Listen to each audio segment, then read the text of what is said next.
네, 이번 시간은 최신 트렌드를 한눈에 알아보는 시간입니다. 트렌드연구소 박상진 소장과 함께합니다. 안녕하세요. 안녕하세요. 트렌드와처 박상진입니다. 네, 소장님 벌써 2월이 왔네요. 그러게요. 이제 곧 봄인데 시간이 정말 빠른 것 같습니다. 그 나이 속도라는 말 혹시 들어보셨어요?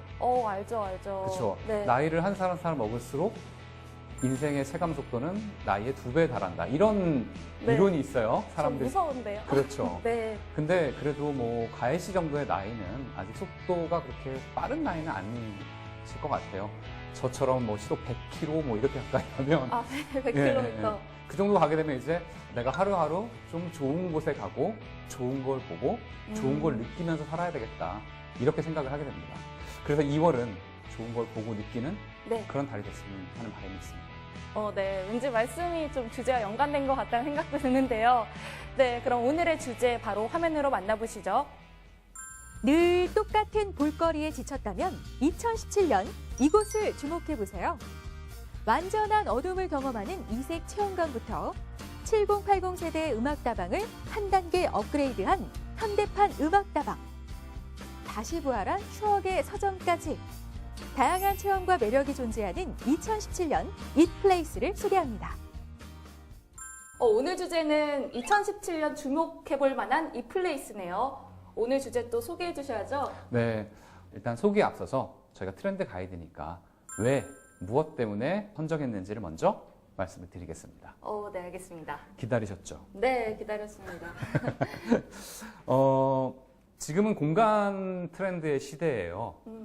그런데 공간은 사람들한테 여러 가지 의미를 부여하죠. 근데 오늘 저희가 소개할 5공간의 특징은 뭐냐면 감각, 사람의 감각을 체험하게 하는 장소입니다. 감각을 체험한다. 네. 네.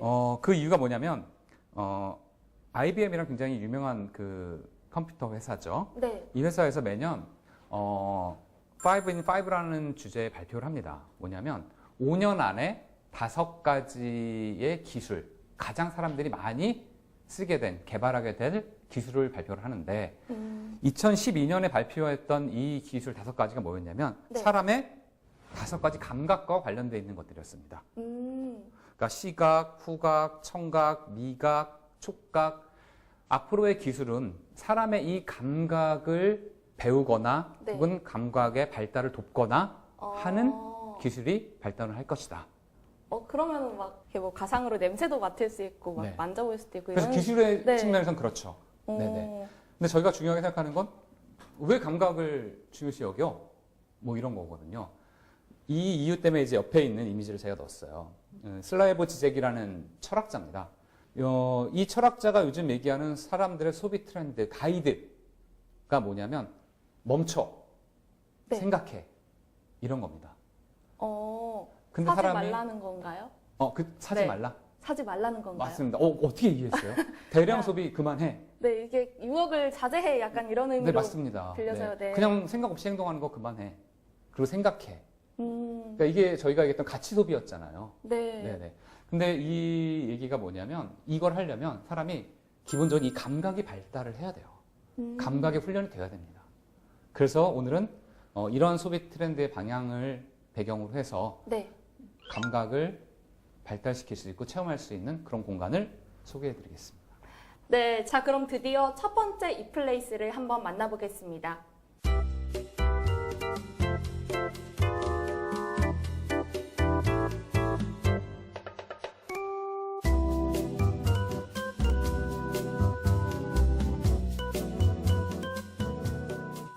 네, 사실 서울에 전시관들이 정말 많은데요. 어떤 전시관인지 좀 궁금한데요. 첫 번째 소개해 드릴 공간은요. 완벽한 어둠을 체험하는 공간이에요. 어둠 안에서 누군가와 대화를 하면서 자신의 시간을 보내는 거죠. 원래는 전 세계적으로 많은 나라에서 체험이 되고 있는 전시장입니다. 근데 네. 칠흑 같은 어둠 이런 문장 들어보셨죠? 네. 그리고 가끔 영화 보다 보면 그런 대사 있어요. 빛이 있기 전에 어둠이 있었다. 뭐 이런. 그 반지의 제왕에서 그쵸? 나오는 네네네. 네. 근데 정말 그게 어떤 건지를 느낄 수 있습니다. 그래서 그 어둠 속에 처음에 들어갔을 때는 사실은 공포심도 좀 일어나요. 그렇죠. 네네. 그런데 시간이 지날수록 공포가 아닌 다른 걸 느끼게 됩니다. 뭐죠? 사람이 어둠의 시간에 적응할수록 자기의 청각이, 자신의 촉각이 얼마나 발달하는지 알 수 있어요. 그 능력을 깨닫게 됩니다. 그래서 그 공간 안에서는 어떤 분이 이끌어줘요. 이끌어주는데 그분과 대화를 하면서 내가 듣는 것으로 판단할 수 있는 게 어떤 것인지, 그리고 그 안에서 어둠 속에서 만질 때에 내 손이 감지할 수 있는 것이 어느 정도 수준인지를 알 수 있습니다. 그리고 시간이 지날수록 네. 정말 신기하게 여전히 아무것도 안 보이는데 네. 모든 게 주변이 명료해집니다. 보이나요? 아니, 안 보여요. 안 보이는데. 실제 시각적으로는 안 보이죠. 근데 그 청각과 촉각으로 인해서 뭔가가 분명해집니다. 그러다 보면 사람이 두려움이 없어지겠죠. 그래서 그 순간이 지나면 이제 즐기게 돼요. 그 어둠을. 완전한 어두움이라고 하니까 사실 저는 서울 토박이니까 이 서울이 24시간 동안 다 빛의 도시잖아요. 그렇습니다. 그러니까 굉장히 좀 흥미진진하고 그렇게 들리기는 하네요. 네. 그런데 전시관들도 굉장히 많은데 굳이 이곳을 좀 선정하신 이유가 있을까요? 그 이유가 바로 우리가 가진 감각의 가치, 의미, 그리고 수준, 그런 것들을 한번 깨달아 보십사 하고 추천을 드리는 겁니다. 그리고 네. 이제 스포일러가 될 수 있어서 제가 이제 핵심을 말씀을 안 드리는데, 네. 그곳에 갔다 오면 삶과 사회, 사람에 대한 감사한 마음 네. 온몸으로 느낄 수 있어요. 그리고 그런 것들이 아마 큰 성장을 가져올 거라고 생각을 합니다. 정말 이 플레이스가 많네요. 네. 네, 그렇군요. 저도 언젠가 한번 꼭 체험해보고 싶습니다. 자, 그럼 이번에는 두 번째 이 플레이스 만나볼까요?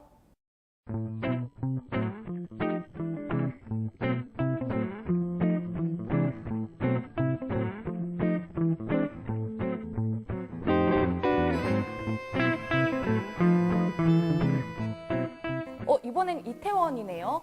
어떤 곳인가요? 그냥 쉽게 표현하면 음악다방이라고 표현할 수 있을 것 같습니다. 혹시 네. 음악다방 아세요? 그 영화에서 많이 봤습니다. 네. 그렇죠. 영화에서. 네, 영화에서. 음악다방이라고 얘기하면 아마 이곳 관계자들은 조금 섭섭하실지도 모르겠어요. 왠지 좀 폄하되는 느낌? 뭐 이런 게 있어서요. 음악 전시장? 이게 좀 더 어울릴 것 같습니다. 음악 전시장이라고 하니까 잘 모르겠는데 어떤 곳인가요? 앞서 얘기했던 음악다방처럼 어떤 사람이 전달해주는 다양한 음악을 들을 수 있는 공간도 있고, 그리고 내가 나만의 시간을 보내면서 나만의 음악을 들을 수도 있고, 음악과 관련되어 있는 녹음을 구경할 수도 있고, 공연을 볼 수도 있고, 그리고 음악을 단순히 일방적으로 전달받는 것이 아니라 어떤 그 음악가와 대화를 하면서 토크와 음악을 함께 공유할 수 있고, 이런 음악을 주제로 해서 여러 가지 문화 콘텐츠들을 주고받을 수 있는 곳, 소통할 수 있는 곳, 이런 곳인 거죠. 그런데 이제는 뭐 스마트폰으로 언제든지 스트리밍 음악을 들을 수 있는 시대인데 사람들이 굳이 그런 공간을 찾는 이유가 있을까요? 사실 그 점 때문에 제가 꼭 가라고 추천을 사실 드리고 싶은데요. 저희가 편리함이라는 것 때문에 스트리밍 서비스를 이용을 하는데, 사실 그 스트리밍 서비스에 오는 음들은 압축되고 또 배경음이나 이런 것들이 삭제되어 있는 음입니다. 왜냐하면 네. 소비자가 사용하기 위해서 가벼워야 되거든요. 음의 무게 자체가. 네. 그래서 굉장히 많은 것이 생략되어 있는 음이에요. 근데 원음으로 음악을 들으면 왜 헤드폰에 좌우가 있는지, 이게 정말 네. 내가 즐겨 듣던 가요 맞아? 네. 그 원음이라는 것이 우리가 갖고 있는 몸의 감각을 깨우는 수준이 달라요. 그래서 사랑할 수밖에 없죠. 음악에 대한 사랑이 새로워집니다. 네, 정말 음악을 사랑하시는 분들이라면 꼭 한번 들러보시면 좋을 것 같습니다. 네, 지금 2017년 주목할 만한 이 플레이스를 주제로 함께 이야기 나누고 있는데요. 자, 이번에는 세 번째 공간 만나보겠습니다.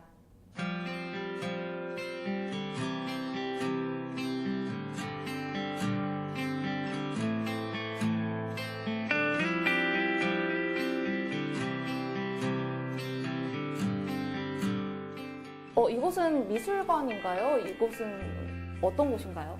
맞습니다. 미술관이고요. 그리고 이 미술관은 건물 자체가 미술적 의미가 크게 있고, 그리고 그 건물 내부에서의 전시도 또 다른 의미가 있는. 그러니까 이 미술관이 갖고 있는 철학, 방향성, 주제어가 보존과 창조예요. 그러니까 기존에 있는 어떤 건물의 예술적 가치를 보존하면서 현대적 미술에 대한 창조를 계속해서 진행한다. 뭐 이런 의미가 가지고 있는 복합적 미술 공간입니다. 아니, 저도 미술관에 자주 가는 편은 아니지만 시간이 나면 꼭 가서 좀 문화생활을 하려고 하는 편이거든요. 그럼 이곳은 좀 어떤 특징이 있나요? 보통 저희가 미술관에 가면 곤란을 느끼는 게 있어요. 혹시 곤란을 느껴본 적 있어요? 미술관 전시회 이런 데 갔을 때? 저는 개인적으로 제가 이 미술적인 지식이 좀 부족해서 잘 모르는 분야가 많더라고요. 그래서 가면 많이 공부를 하는 편입니다. 네.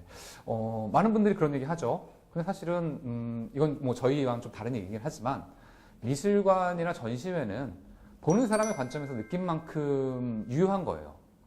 그러니까 그것의 어떤 지식적인 측면에서 뭐 이렇게 부담 가질 필요는 없을 것 같아요. 네. 그거 외에 이제 많은 분들이 부담을 느끼는 게 뭐냐면, 전시회 가면 내가 어떻게 걸어가서 이 공간 안에서 그림을 봐야 되는지 잘 모릅니다. 근데 이곳은 처음에 이제 전시장을 입구를 들어가서 공간을 거닐면 그냥 아주 자연스럽게 거니는 거예요. 내가 길을 찾거나, 그리고 내가 굳이 방향을 바꾸거나 이런 생각을 할 필요 없이 자연스럽게 걸어가면 걸어가는 곳마다 전시가 나한테 와 있습니다. 그러다 보니까 현대미술이라는 게 되게 어렵거든요. 근데 이 현대미술이 되게 편안하게 느껴져요. 그리고 건물 자체가 오래됐지만 살아있는 느낌? 이런 것들을 줍니다. 네, 정말 미술관 건축물 자체가 또 하나의 미술품이라고 하니까 더 기대가 되는데요.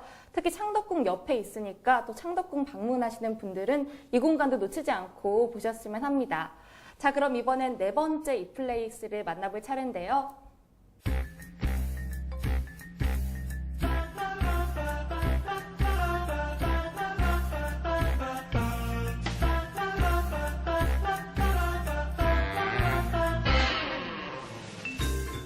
네, 최근에 대형 출판 도매상이 부도가 나서 영세출판사와 동네 서적들이 좀 휘청거리고 있다는 기사를 봤는데요. 그래서 그런지 이번 공간이 좀 더 남다르게 다가오는 것 같습니다. 자, 이번 공간 어떤 곳인지 한번 소개해 주실까요? 소개에 앞서서 한 가지 쉬운 질문을 드릴게요. 우리나라에서 가장 큰 서점이 어딜까요? K문고와 Y문고로 알고 있습니다. 그렇죠. 네. 네. 그러면 가장 오래된 서점은 어딜까요? K문고 아닐까요? 그쵸. 현존하고 있었다는 관점에서. 근데 사실 가장 오래된 서점, 현대적 개념에서의 서점으로서 우리에게 가장 오래된 서점은 사실 제2서점입니다.